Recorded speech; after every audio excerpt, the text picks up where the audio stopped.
नमस्कार दोस्तों, आप देख रहे हो नया सफ़र और मैं मोनिका त्रिपाठी। दोस्तों, पिछले वीडियो में जो मैंने बात की थी वो इस देश में शिक्षा को लेकर क्या स्थिति है उसमें मैंने बात की थी, और जो मैं आज बात करना चाहती हूँ इस देश में बेरोज़गारी को लेकर बात करना चाहती हूँ। दोस्तों, जो बेरोज़गारी के डाटा हैं वो और भी डरा देने वाले डाटा हैं। दोस्तों, इस देश में जो शहर हैं, शहरों के भीतर 14% से ज़्यादा बेरोज़गारी बढ़ चुकी है, और जो गांव है, गांव में 7.5% से ज़्यादा बेरोज़गारी बढ़ चुकी है। 2-3 दिन पहले ही CMI की रिपोर्ट आई है, उसमें बताया गया है कि जो गांव है, गांव में दिन प्रतिदिन बेरोज़गारी के आंकड़े बढ़ते ही चले जा रहे हैं। दोस्तों, रोज़गार तो बहुत दूर की बात है, जिनके पास रोज़गार है उनसे भी रोज़गार छिनता चला जा रहा है। लाखों में नहीं, करोड़ों की संख्याओं में लोगों ने अपने भविष्य निधि का पैसा निकाल दिया है अपनी जीविका को चलाने के लिए और अपने बच्चों की फ़ीस देने के लिए। और वो फ़ीस किस बात की, जब स्कूल चालू ही नहीं है, कोई पढ़ाई हो पा ही नहीं रही है। ऐसी स्थिति इस देश में आ गई है। दोस्तों, दुनिया में अगर जब कभी भी 10% से ज़्यादा बेरोज़गारी बढ़ जाती है हर क्षेत्र में, तो वहाँ पर सामाजिक असुरक्षा के मद्देनज़र, सामाजिक असमानता के परिप्रेक्ष्य में टकराव पैदा होने लगता है।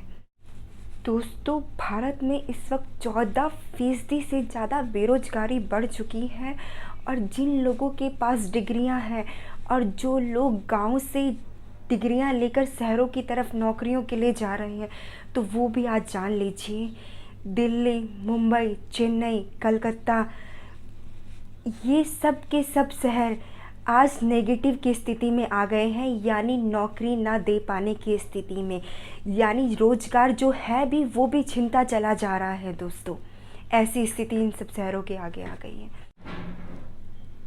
और दोस्तों, जो दूसरी स्टेज के जो शहर आते हैं, जयपुर, चंडीगढ़, पुणे, अहमदाबाद, बड़ौदा, काठमांडू, और पुणे में सबसे कम -11%, हैदराबाद में सबसे कम महानगरों में -4%, ये नेगेटिव में चला जा रहा है। और बाकी जो सब शहर हैं वो 20 से 25% नेगेटिव में चले जा रहे हैं, यानी नौकरी ना दे पाने की स्थिति में ये सारे के सारे शहर चले जा रहे हैं।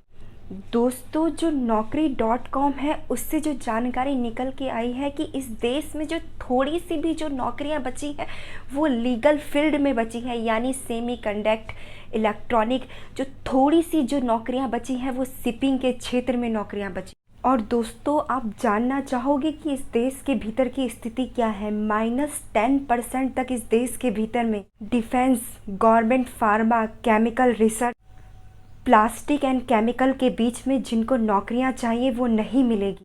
-20 तक की जो स्थिति है वो और बुरी स्थिति जो वो जा रही है, accounting, taxation, finance, FMCG, food and के beverage, health care, IT sector, telecom, internet service, bank service, इन तमाम जगहों पर -20 नौकरी यानी कहीं भी नहीं है। सीधे सीधे बैंकिंग सर्विस से जुड़ी हुई है, वह सीधे सीधे ट्रांसपोर्ट से जुड़ी हुई है, और वो सीधे सीधे एजुकेशन ट्रेनिंग से जुड़ी हुई है, स्टेट और सिक्योरिटी और ट्रेड के फील्ड से जुड़ी हुई है। यानी आप 30% तक इनमें जाओगे तो आपको नौकरी नहीं मिलेगी।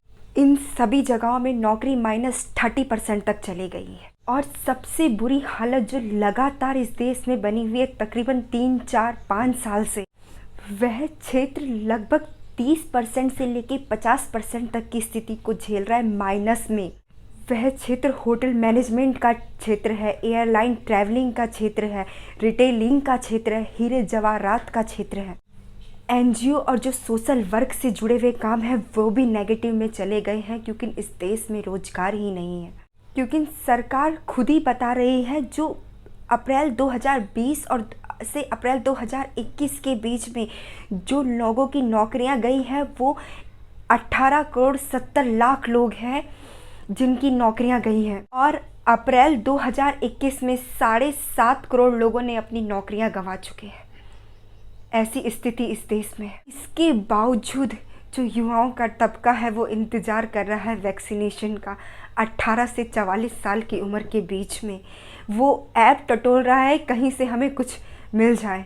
इस देश को इसमें कैसा उलझा दिया है, अब लगता है कि इस देश का युवा नौकरी की चूचपाड़ करने की स्थिति में नहीं है। ऐसा इस देश को के युवाओं को उलझा दिया है। दोस्तों, ये जो आंकड़े हैं ये बहुत ही डरा देने वाले आंकड़े हैं। अगर ऐसा ही चलता रहा तो आने वाले समय में कैसा भारत होगा, वो बेरोजगारी का भारत। युवा गांव से पढ़ लिख के डिग्री हासिल करके शहरों की तरफ जाएंगे, शहरों में भी उन्हें नौकरियां नहीं मिलेंगी। शहर भी खाली हैं, गांव भी खाली हैं, कहीं नौकरियां नहीं हैं। ऐसा भारत आप देखना चाहते हो क्या? हमने कभी कल्पना भी की थी कि ऐसा बेरोजगारी का भारत हमें देखना पड़ेगा। दोस्तों, धन्यवाद। अगर आपको मेरा ये वीडियो अच्छा लगे तो लाइक कीजिए, सब्सक्राइब कीजिए। जय हिंद, जय भारत।